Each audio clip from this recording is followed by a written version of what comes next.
오늘 주일 예배를 드리는 동안에 그 무거운 짐을 다 주님께 내려놓고 쉼을 얻는 축복의 시간이 되기를 예수님 이름으로 축원합니다. 고개를 다 드시고 설교자를 보시고 설교를 들어야 됩니다. 한번 같이 하겠습니다. 너희가 짐을 서로 지라. 저만 쳐다보고 지라 그러지 말고 옆에 분들 짐을 서로 집시다 이렇게 인사드리겠습니다.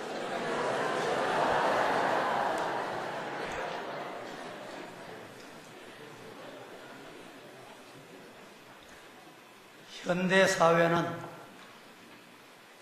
병원, 관공서, 학교 여러 것을 보면 과거에 볼 수 없었던 도우미 제도가 아주 활성화되어 있습니다.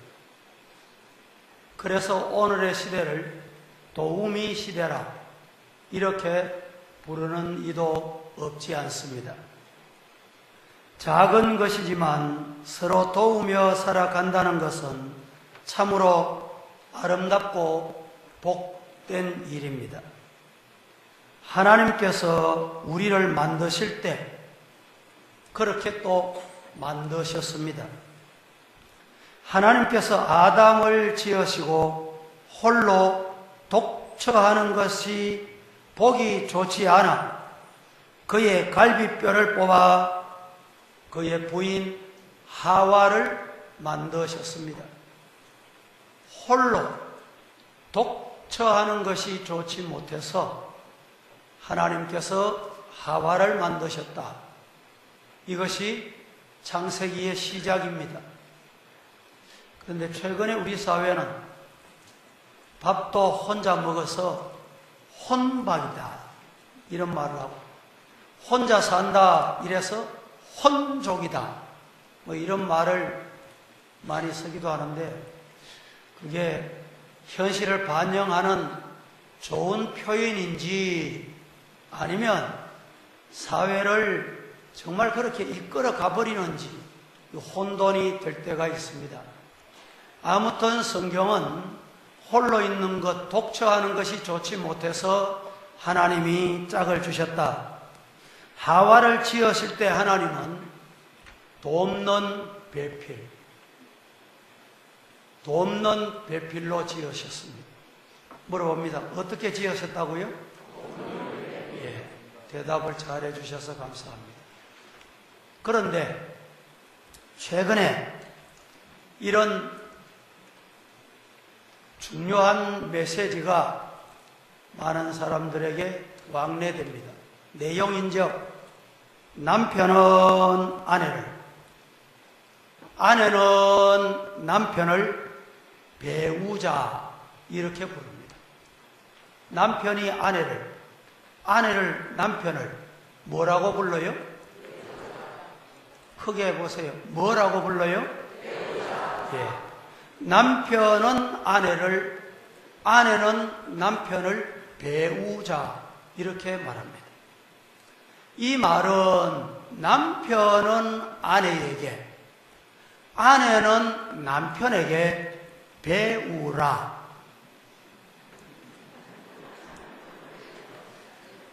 이해가 안 되시는 분들이 있으신가요? 다시 남편은 아내를 남편을 어떻게 불러요? 배우자. 뭐라고 불러요? 뭐 하라고 불러요? 찬양대가 조금 더 힘이 있네. 남편은 아내는 남편을 가리켜서 배우자라고 합니다. 이 말은 남편은 아내에게 아내는 남편에게 배워라 이 말입니다. 부부라면 여러분 서로 가르치려고 하지 말고 서로 배워라 이런 뜻이 담겨 있습니다. 사람의 가장 기본 단위인 가정에서도 서로 도우면서 살도록 하나님께서 배워가며 살라는 말입니다. 이것은 인간 그 자체가 서로 도우며 살도록 하나님께서 만드셨습니다. 교회에서도 서로 배우면서 사시기를 주님 이름으로 축복합니다. 옆에 분들에게 잘 배우겠습니다. 시작. 너는 왜 이래 하노? 이러지 말고, 가르치려고 들지 말고, 혹시 잘못하는 사람이 있거든. 아, 저러면 안 되는구나. 그렇게 배우세요. 그리고 고치라 말이죠. 부인이 아내를, 남편을 자꾸 가르치려고 들지 말고, 교회에서도 성도들이 목사를 자꾸 가르치려는 교회가 있어요. 우리 교회는 전혀 그렇지 않지만, 목사님이 이래 하이소, 저래 하이소, 이러면 교인 1000명 같으면 어떻게 해야 돼요? 교회가 되겠어요?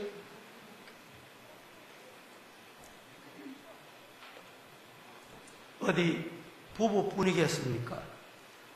사람은 나 혼자 살 수 없습니다. 나 혼자 잘 될 수 없습니다. 현대는 개성의 시대입니다. 서로 다 다릅니다. 성격도 다르고, 개성도 다르고, 기술도 다르고, 배운 것도 다르고, 가정도 다 다릅니다. 하지만 서로 다른 것들이 모여 도우면서 살아야 합니다. 교회도 마찬가지입니다. 교회 안에서 성도들의 각각 그 다양성을 인정해 주면서 서로 돌보아주고 협력하고 짐을 져주면서 나가는 것이 정말 교회다운 교회입니다.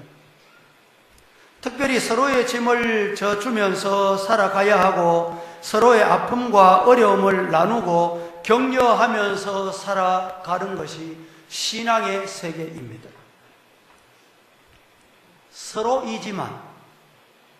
서로이지만 하나인 것이 교회입니다. 시작. 서로 다 다르지만 하나가 되는 것이 교회다, 이런 말입니다. 우리는 그리스도의 지체라고 합니다.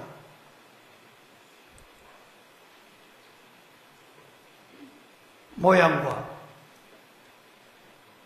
기능과 능력이 다릅니다. 그러나 분명한 것은 그리스도 안에서 하나라는 사실입니다. 하나이기에 서로 돕고 돌아보고 짐을 나누어 져야 하는 것입니다.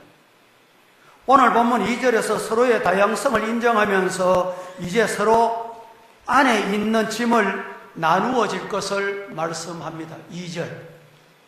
너희가 짐을 서로 지라. 그리하여 그리스도의 법을 성취하라 라고 말씀을 했습니다.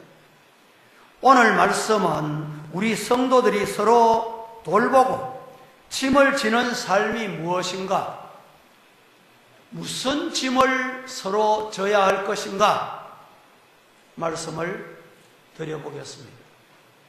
첫째, 성도는 영적인 짐을 함께 나누어져야 합니다. 짐을 나누어져야 하는데 영적인 짐을 나누어져야 합니다.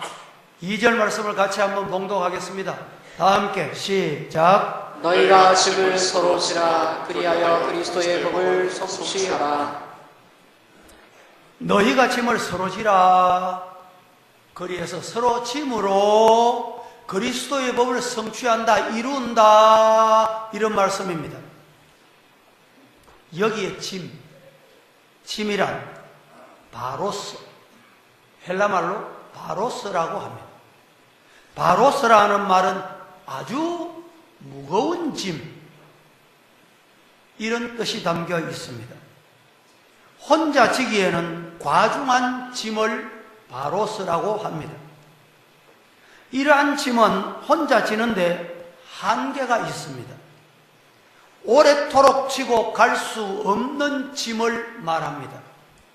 특별히 오늘 말씀은 영적인 짐에 대해서 말씀하는데 1절에 보면 형제의 범죄에 대해서 말씀합니다. 다 같이 시작. 사람이 만일 무슨 범죄한 일이 드러나거든 신령한 너희는 온유한 심령으로 그러한 자를 바로잡고 너 자신을 살펴보아 너도 시험을 받을까 두려워하라. 자, 이 말씀을 우리 성도들이 이 아침에 잘 이해를 하셔야 되는데, 형제들아, 사람이 만일 무슨 죄를 범죄한 일이 드러나거든 신령한 너희는 온유한 심령으로 그러한 자를 바로잡고 네 자신을 살펴보아 너도 시험을 받을까 조심해라, 두려워해라, 참 경건히 살도록 힘쓰라, 이런 말입니다. 이 말씀이 무슨 말이냐? 형제가 실수로 죄를 범했다, 이 죄에 대해서 서로 짐을 지라, 이런 말입니다. 여기에 범죄라는 것은 고의로 짓는 죄가 아니라 부지 중에 일어나는 죄. 우리 사회도 죄를 크게 두 가지로 나눕니다. 계획적인 범죄, 상습적인 범죄. 두 번째는 부지 중에 일어나는 범죄. 순간적으로 계획이 없던 일을 갑자기 돌발적으로 일어나는 범죄. 이 둘로 나눕니다. 법정에서는 이 계획적인 죄, 고의적인 죄, 이 죄는 아주 중벌로 다스립니다. 그러나 부지 중에 일어난 죄, 이 죄에 대해서는 정상을 참작하는 경우가 많이 있습니다. 여기서 범죄라는 것은 고의로 짓는 죄가 아니라 부지 중에 우연 중에 범한 죄, 이런 말입니다. 원치 않는 죄를 지었을 수 있다, 이런 말입니다. 구약시대에도 보면 이스라엘 안에는 6개의 도피성이 있었습니다. 이스라엘 성 안에. 이 도피성은 부지 중에 살인한 경우 이 도피성으로 피하면 그를 보호해주고 살려주는 곳이기도 합니다. 실수한 사람은 그곳에 피해서 그 지역의 제사장이 죽을 때까지 그곳에서 생활할 수 있도록 보호해주는 도피성입니다. 이것이 오늘날에는 인권이라는 제도로 바뀌었다고 보면 됩니다. 인권을 보호하는 차원에서 행해지는 제도입니다.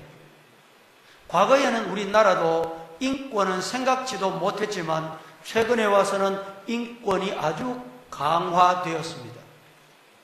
그런데 이 인권이 지나치게 남용됨으로 말미암아 일어나는 부작용, 이 잘못된 현상도 역으로 지금 생겨나고 있는 것을 혹 보게 됩니다. 오늘날도 부지 중에 일어나 죄를 범하게 되는 실수들이 없지 않아 있습니다. 나는 원치 않는데 상대방이 나를 범죄하게 만든 것입니다. 예를 든다면 얼마 전에 우리나라에 어떤 집에 아주 깊은 밤 시간에 도둑이 들어왔습니다. 강도가 들어왔어요. 강도가 들어왔는데 이 주인이 얼떨결에 나도 살아야지, 막 이런 행동이 발동했던 것 같습니다. 그래서 어떻게 하다가 이 강도가 그만 죽게 됩니다. 그래서 살인죄를 범하게 된 겁니다. 이 일로 말미암아 우리 방송이 아주 많이 보도된 적이 있습니다. 오늘 성경에서 말씀하는 내용 중에 일부에 해당되는 내용이 바로 이와 유사한 내용입니다. 그런데 이렇게 성도들이 죄를 범하게 되고 범죄하게 되면 영적인 침체에 빠지게 되고 영적인 문제로 이어지게 된다는 말입니다. 뿐만 아니라 영적인 문제가 생기게 되면 이 영적인 문제가 자신에게 국한되거나 자신으로 끝나는 게 결코 아닙니다. 여파가 큽니다. 가정에, 가족들에게, 많은 사람들에게 영향을 끼치게 되는 것입니다. 그래서 오늘 본문에 온유한 심령으로 바로잡아라. 강팍한 심령으로 내가 저 인간을 고쳐야지.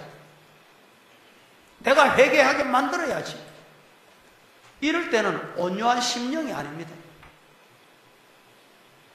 오늘 1절 말씀에 온유한 심령으로 바로 잡으라 말씀을 합니다. 이것이 바로 죄의 짐을 함께 져주는 것입니다. 상대방의 마음이 어렵기에 온유한 말과 위로로 자신의 범죄를 깨닫고 하나님 앞에 고백을 하고 하나님께 용서와 사랑을 깨달을 수 있도록 이끌어주는 역할, 이것이 온유입니다. 온유한 심령입니다. 그 실예를 제가 성경에서 하나 들겠습니다. 대단히 중요합니다. 잘 들으세요. 공관복음에 보면 마태복음, 마가복음, 누가복음, 요한복음에까지, 그리고 성경의 전체가 오실 예수님에 대해서 말씀하시고 있습니다. 그런데 예수님이 오실 때의 상황이 어떠했느냐? 보편적이거나 자연적인 원리나 과학적인 방법을 이용해서 오시지 않았습니다. 요셉은 마리아와 정혼한 사이였습니다. 그런데 자기와 정혼한 마리아가 어느 날 보니까 임신을 해 있습니다. 요셉에게는 그것이 굉장하고 놀라운 충격이 아닐 수가 없었습니다. 요셉은 이 일로 말미암아 심한 고민에 빠지게 됩니다. 이 일을 발설하면 마리아는 율법의 규례대로, 그 당시의 율법대로 하면 돌을 들어 쳐 죽게 되는, 맞아 죽는 이런 현상이 나타나게 되는 것입니다. 요셉은 고민합니다. 고민하다가 다른 사람들에게 말하지 않고 가만히 마리아와 끊고자 하여 라고 말씀을 합니다. 여기에 요셉이 마리아를 얼마나 배려하고 있는가, 우리 성도들이 생활에서, 교회 생활에서, 대인관계에서 배워야 할 중요한 메시지가 여기에 있습니다. 저 여인도, 마리아도 피치 못할 무슨 일이 있을 거야. 이해를 먼저 하려고 합니다. 요셉은 마리아의 입장에서 생각을 한 것입니다. 우리 성도들도 교회 생활하시거나 가정 생활하실 때 내가 그 입장으로 돌아가서 사건을 해결하거나 문제에 접근하면 그 문제나 사건이 쉬워집니다. 그런데 대부분 상대방은 간 것 없고 나 혼자만 주장합니다. 나 혼자만 큰 소리 쳐버려요.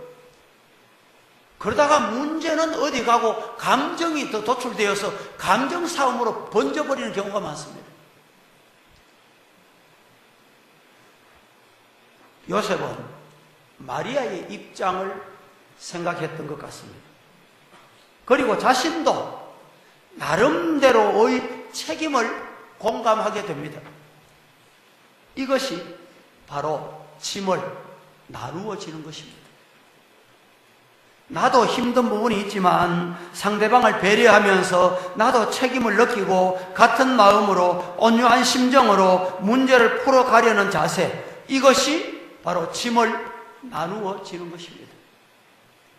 여기서 지혜가 나오고 여기서 문제가 풀리게 되는 것입니다. 여러분, 이때 바로 이 순간에 주의 사자가 이 마리아와 요셉을 찾아옵니다. 마리아와 요셉에게 찾아와서 하시는 말씀이 마리아는 성령으로 잉태되었노라 라고 말입니다. 우리는 겸손히 자신을 돌아볼 줄 알아야 합니다. 만약의 경우에 요셉이 이때 마음대로 룻을 내버리고 마음대로 소문을 퍼뜨리고 마음대로 감정대로 덮어들었다면 예수님의 인류 구원의 역사 사건이 어떻게 됐을까? 한번 상상해 보십시오. 그래서 하나님께서 마리아와 요셉을 이용해 쓰지 않았겠는가? 교회도 하나님이 쓰시는 사람은 아무나 쓰시지 않습니다. 나는 서임 받고 싶고 나는 하고 싶고 나는 덤벼들고 싶은데 아무나 쓰시지 않더라 이 말입니다.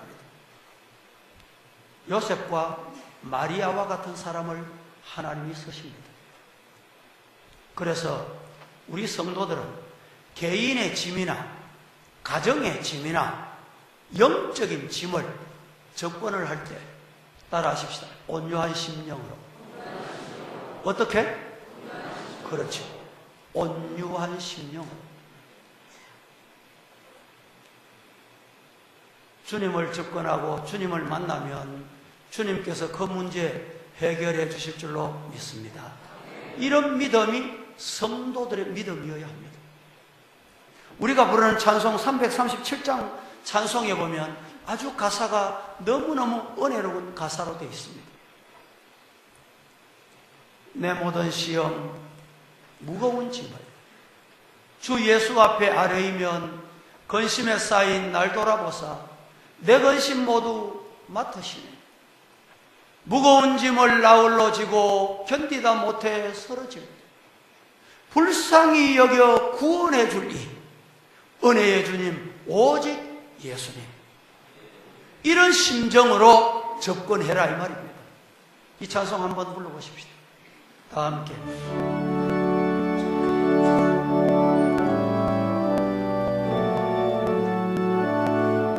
내 모든 시험, 내 모든 시험 언제 주 예수 앞에 아뢰이면 근심에 쌓인 날 돌아보사 내 근심 모두 맡으시네.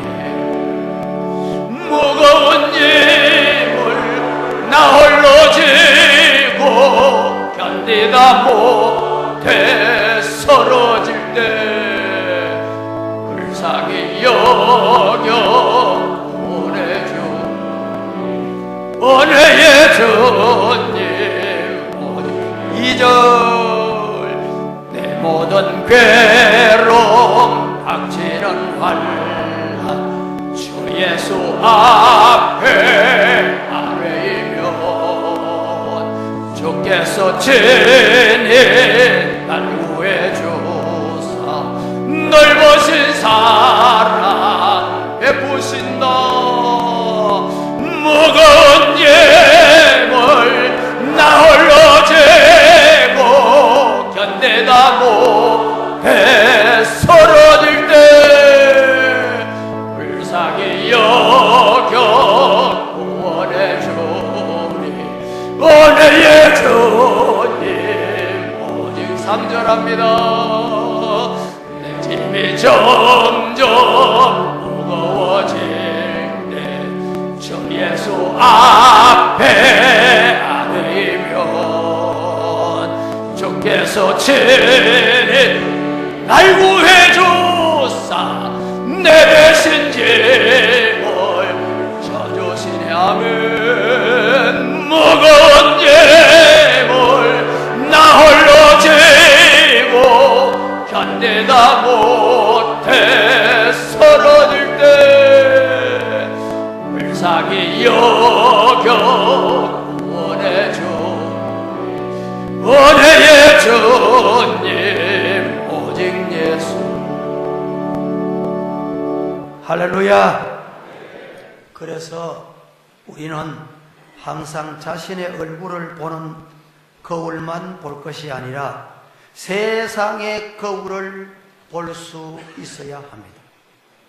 다른 사람을 통해서 나를 볼 수 있어야 합니다. 이것이 겸손이고, 이 겸손 안에 있을 때 우리는 약해지지 않고 범죄하지 않게 되는 것입니다. 영적으로 실수하지 않도록 서로 짐을 나누어지는 우리 성도 되시기를 예수님 이름으로 축원합니다. 두 번째, 성도는 육체의 짐을 함께 나누어져야 합니다. 영적인 짐도 대단히 중요하지만 육적인 짐도 또한 중요합니다.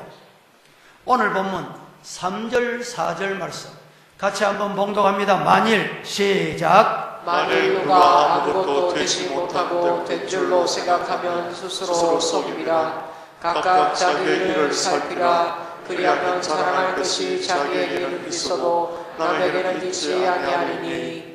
여러분, 이 말씀은 누가 만일 아무것도 되지 못하고 된 줄로 생각하면 교만스럽게 쏴대고 손가락질하고 비난하고 그럴 줄 알았다느니 뭐 이랬다느니, 여러분, 이렇게 하면 교만하기 짝이 없는 말이다 이 말입니다. 이 말은 자신을 속이는 죄가 된다는 것이에요. 각각 자기의 일을 살피라. 다른 사람이 실수하고 범죄하고 문제가 생기거든 혹시 나에게는 그런 문제가 없는지 자신을 살피라. 그리하면 자랑할 것이 자기에게는 있어도 남에게는 있지 않다. 성도 여러분, 사도 바울이 말하는 짐이라는 이 짐은 과중한 짐, 아주 무거운 짐, 여기에 대해서 말하고 있습니다. 우리는 성도들이 서로 지고 있는 과중한 짐에 대하여 함께 돌아보고 나누어질 줄 알아야 합니다. 교회, 여러분, 무거운 짐들이 있을 때 회장 혼자 져라, 목장이 대충 져라, 목사가 지고 장로가 지면 되지, 이러면 그 교회는 안 된다는 말입니다. 우리 안에 봉사의 손길, 섬김의 손길이 많이 필요합니다. 그 이유는 늘 하는 사람만 하기 때문입니다. 이 짐을 나누어 질 줄 아는 봉사의 마음, 헌신의 마음, 섬김의 마음이 필요합니다. 슬픔이나 고난으로 인해서, 자존심이 짓밟힘으로 인해 정신적인 짐을 지고 살아가는 사람들이 적지 않다는 것을 아셔야 합니다. 뿐만 아니라 가정의 문제, 때로는 가정의 불화로 인해서 아니면 사업의 어려움으로 인하여 마음의 무거운 짐으로 고통당하는 우리의 이웃들이 적지 않습니다. 이러한 짐을 혼자 지기에는 참으로 고통스럽고 어려운 세상임이 분명합니다. 이럴 때 이웃이 필요하고 이럴 때 성도들의 사랑이 필요합니다. 인생의 짐으로 힘겨워하는 이웃을 우리는 나누어질 줄 아는 짐을 함께 져야 합니다. 함께 위로해주고 함께 손잡고 기도해줄 줄 알아야 합니다. 그리고 도움을 줄 수 있을 때 힘이 되어 주어야 합니다. 물질로도, 때로는 말로도, 때로는 시간적으로도 서로 도와줄 수 있는 힘이 되어야 합니다. 미국에 10대 재배로 섞었던 하이네라는 사람이 있습니다. 이 하이네는 10대 재벌이 되기 전에 사업을 하다가 큰 부도를 맞게 됩니다. 부도를 맞게 되는데 이제는 법정의 판단을 기다리고 곧 감옥에 들어가야 하는 신세가 되었습니다. 이럴 때 하이네가 아무도 모르게 15,000불 1,500만 원에 해당 돈을 감추어 두었습니다. 이유는 내가 만약에 감옥에 들어가면 처자가 먹고 살아야지. 그런데 어느 날 교회 와서 예배를 드리고 기도를 하는 중에 하나님께서 심히 책망하고 꾸중하시는 음성으로 그에게 들려옵니다. 그래서 그 순간 깨닫고 저는 하나님 앞에 이렇게 하겠습니다. 결심합니다. 이 15,000불이 되는 1,500만 원이나 되는 이 돈을 내 처자가 먹고 살도록 감추어 두었던 것, 이미 나는 잘못으로 감옥에 들어가지만 하나님 앞에 회개의 예물로 드리고 가야 되겠다. 그 돈을 교회에 헌금해버리고 그는 감옥에 들어갈 것을 마음에 다짐합니다. 그런데 교회에 헌금이 들어온 것 보니까 곧 부도난다는 소문난 이 하인애가 15,000불이라는 큰 돈을 헌금을 하게 됐습니다. 교회가 깜짝 놀랐습니다. 당회가 놀랐습니다. 그래서 이 하인애를 불렀습니다. 어떻게 된 일이냐고. 자초지정을 듣고 보니 이해를 했습니다. 그래서 교회에서 이 하인애를 위해서 우리가 힘을 써줄 게 뭘까? 이를 도와줄 수 있는 방법이 뭘까? 고민을 하다가 당에서 모두 빚진 사람을 불러 모으기로 했습니다. 이분은 우리 교회에서 신앙적으로 뿐만 아니라 사업에도 아주 모범적인 사업가입니다. 그런데 뜻하지 않게 연쇄 부도로 말미암아 어려움을 겪게 되었으니 당신들이 조금만 참아주세요. 그러면 이분은 분명히 제기할 것이고, 그래서 당신들에게 빚진 것을 분명히 해결할 수 있는 능력이 있습니다. 그 이야기를 듣고 많은 사람들이 거기에 동의를 합니다. 그리고 드디어 교회가 거기에 함께 동참을 하고 후원금을 드리고 그 사회가 많은 사람들이 하인을 위해서 후원금을 내게 됩니다. 그것으로 다시 그는 새로운 사업을 시작하게 됩니다. 그가 새로운 사업을 시작하면서 이렇게 슬로건을 내걸었습니다. 그 슬로건이 뭐냐? 지금부터 시작하는 이 사업은 내 사업이 아니라 주님의 사업입니다. 사장이 내가 아니라 주님이 사장이십니다. 이렇게 슬로건을 내걸고 하나님께 기도하고 새롭게 시작을 합니다. 여러분, 그 결과 이 하인에는 세계적인 10대 기업이 재벌가가 되게 됐다는 것입니다. 여러분, 우리나라 속담에 이런 속담이 있죠. 백지장도 맞들면 낫다. 백지 한 장도 둘이 같이 들면 낫다, 이런 말 아닙니까? 사실 이 속담은 말이 맞지 않는 것 같기도 합니다. 백지 한 장을 여러분 드는 것, 둘이 들면 오히려 더 힘들 수 있습니다. 거치장스럽고 더 불편하고 무거울 듯 합니다. 혼자 가볍게 둘둘 말아서 들고 가면 오히려 더 편안해 보일 수 있습니다. 그러나 이 말이 무엇을 의미합니까? 이 속담이 무슨 뜻이 담겨 있습니까? 이 말은 내 옆에, 내 앞에, 내가 앉아있는 자리에 나와 함께 하는 사람이 있다. 그것이 내게 힘이 된다. 나를 도와주고 나를 이해하고 나와 함께 할 수 있는 사람이 있다는 것 자체가 몇 배, 몇백 배의 자신에게 힘이 된다. 이런 뜻이 아니겠습니까? 성도 여러분, 내가 짐을 져 죽어야 하는 사람이 누구일까요? 어떤 사람일까요? 내 주변에 그런 사람이 없습니까? 서로 짐을 지는 우리 성도들 되시기를 예수님 이름으로 축복합니다. 저는 목회하면서 우리 교회 하나님께서 목회자 저에게 메워준 짐이 있습니다. 그 짐은 분명히 제가 지고 갈 것입니다. 그러나 때로는 저 혼자 지기에 힘겨울 때도 없지 않아 있습니다. 그러나 눈에 보이게 보이지 않게, 소리 들리게 들리지 않게 그 짐을 기도로, 물질로, 말로, 하나님의 주신 은혜로 그 짐을 나누어지는 성도들 때문에 오늘까지 이 짐을 지고 올 수 있었던 것입니다. 성도 여러분, 우리 모두 이 육체의 짐도 나누어 줄 줄 아는 저와 우리 모든 성도 다 되시기를 살아계신 예수님 이름으로 간절히 축복합니다. 세 번째, 성도는 자신의 짐 또한 잘 감당해야 합니다. 내가 지고 가야 할 내게 맡기워진 짐은 내가 져야 합니다. 오늘 5절 말씀은 이렇게 말씀합니다. 다 같이 시작. 각각 자기의 짐을 질 것이라. 무슨 말입니까? 각각 개개인 누구에게든지 자신에게 지워진 짐이 있다. 각각 자기의 짐을 질 것이니라. 내가 내 짐을 지지 않고 여러분 던져버려 보십시오. 내 짐을 벗어놓고 나 혼자 가면 어떻게 되겠습니까? 나는 평안히 잘 갈 수 있을 것 같지요. 누군가는 그 짐을 지고 가야 해요. 누군가는 그 짐을 가지고 와야 합니다. 여기에 각각 자기의 짐이란 말은 호르티온이라는 헬라어 말입니다. 이 말은 개별적인 짐, 이 말입니다.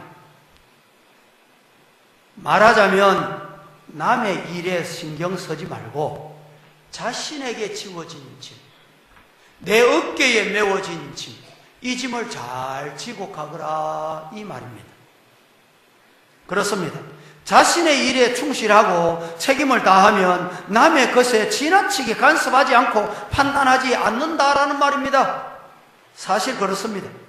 내가 내 일에 최선을 다하면 남에 대해서 판단하거나 함부로 말할 겨를이 없고 시간이 없습니다. 내게 맡겨진 짐도 내가 지고 가기에 힘들기 때문에 그 일에만 충실하면 된다는 말입니다. 일에 열심인 사람은 남의 일에 참관하거나 잔소리할 시간이 없습니다. 그런데 놀고 먹는 사람일수록 잔소리가 많습니다. 그리고 진실한 사람은 겸손합니다. 그래서 말이 적습니다. 쉽게 판단하거나 쉽게 말하려고 덤벼들지도 않습니다. 그런가 하면 자신의 일에 책임을 다하지 못함으로 인해서 자신도 어렵고 남을 어렵게 만드는 경우가 우리 주변에 혹 있습니다. 그러나 자신의 일을 충실히 책임 맡아 잘 할 때는 그것이 나를 즐겁게 하고 기쁘게 할 뿐만 아니라 다른 사람에게도 더 나아가서 하늘에 계신 우리 아버지께도 기쁨이 되는 것입니다. 여러분, 자녀들에게 종종 이런 말을 하는 경우가 있지요. 어째서 너는 네 일도 하나 제대로 못하냐? 라고 말입니다. 꼭 내가 채워주고 도와주어야 되느냐? 라고 말입니다. 여러분, 아이가 어릴수록 자기 일을 자신이 제대로 알아서 못하는 경우가 많습니다. 밥 먹는 것조차 제가 제 몫을 다하지 못해 부모가 따라다니면서 밥을 먹이는 경우가 있습니다. 그러나 기억하십시오. 그 아이가 어느 정도의 수준에 도달하거나 자라게 되면 그렇게 하지 않아도 된다라는 말입니다. 더 이상 아이로 인해서 내가 신경 쓰지 않아도 됩니다. 처음 학교에 보내면 학교에 가는 그 아이 부모의 마음에 근심이 많이 됩니다. 횡단보도 잘 건널까? 책가방은 잊어버리지 않을까? 이런 염려가 많습니다. 그러나 그 아이가 자라서 초등학교를 졸업하고 중학교를 가고 고등학교를 마치고 대학을 가면 이 아이가 도로 잘 건널까? 제 가방 잊어버리지 않을까? 이렇게 걱정하는 부모는 없다 이런 말입니다. 성도 여러분, 나에게 큰 짐 그거 벗어버리려고 하지 마시고 하나님께서 내게 메워진 짐이라면 가정의 짐, 교회의 짐, 하나님께서 메워진 짐 잘 메고 가시기를 예수님 이름으로 축복합니다. 교회 안에서 여러분의 직분과 역할에 맞는 영성생활과 그 역할을 잘 감당하는 것이 내게 메워진 짐을 지고 가는 것입니다. 왜냐하면 내가 이 일을 하지 않으면 다른 사람이 내 몫까지 해야 됩니다. 전도하는 것도 마찬가지입니다. 자, 전 교인이 한 사람에서 한 사람 전도 운동을 합시다. 생각해 보세요. 한 사람이 한 사람 전도하면 내 역할을 다 한 것입니다. 그런데 안 하고 못하고 있는 사람 때문에 또 다른 사람이 그 역할을 또 하게 되는 거예요. 교회 안에 가장 무거운 짐은 영적인 생활이 되지 않고 영적인 성숙이 일어나지 않는 데서 가면 갈수록 그 짐이 더 무거워지게 되는 것입니다. 여러분, 오늘 우리 성도들 너희가 서로 짐을 지라고 했습니다. 말씀을 맺습니다. 우리가 져야 할 짐이 뭡니까? 영혼의 짐을 나누어 져야 합니다. 영적인 짐을 나누어 지십시다. 그리고 육체적인 짐도 나누어 져야 합니다. 그리고 내게 메워진 짐이라면 내 짐을 잘 지고 갈 수 있는 성도가 되기를 예수님 이름으로 축복합니다. 2절 말씀을 다시 한번 우리 합독하도록 하겠습니다. 다 함께 너희가 시작. 너희가 짐을 서로 지라. 그리하여 그리스도의 법을 성취하라. 너희가 짐을 서로 지라는 말입니다. 그리하여 그리스도의 법을 완성해라, 이루라, 이런 말입니다. 주님께서 이렇게 말씀하셨습니다. 내 이웃을 내 몸과 같이 사랑하라. 내가 너희를 사랑한 것 같이 너희도 서로 사랑하라 라고 말입니다. 사랑하는 성도 여러분, 우리 주변에 내가 짐을 져주어야 할 성도들, 내가 대신 져주어야 할 이웃들이 없습니까? 우리는 돌아볼 줄 알아야 합니다. 명절을 여러분 잘 보내셨지요? 명절에도 보면 여러분 가족들이 서로 모여서 분쟁이 일어나는 경우가 혹 있습니다. 그 이유를 보면 짐을 나누어지지 않는 이유 때문입니다. 왜 너는 안 해? 왜 저 사람은 안 해? 왜 이 사람은 부담을 안 해? 이것 때문에 분쟁이 일어나는 경우가 없지 않다 이 말입니다. 그런데 앞장서서 서로의 짐을 나누어질 때 가정의 평화, 화평이 일어나듯이 우리 교회도 중차대한 교회 건축이 눈앞에 있습니다. 성도 여러분, 말씀드리지만 우리가 교회 임시처소로 옮기면 너나 할 것 없이 엉덩이 들어댈 곳이 없습니다. 나이 많은 사람도 어린 아이도 주일학교도 기관도 다 불편합니다. 여러분, 이런 짐을 서로 지고 가려고 하는 중차대한 주님이 주시는 마음을 가져야 합니다. 그리하여 하나님께서 이 지상에 우리 시대에 내게 메워진 짐을 저와 여러분 잘 지고 가셔서 주님께 영광을 돌려드리고 이 땅에 복음 전하는 이 복음의 사명을 잘 감당하는 저와 여러분 다 되시기를 살아계신 예수님 이름으로 축원합니다. 축원합니다.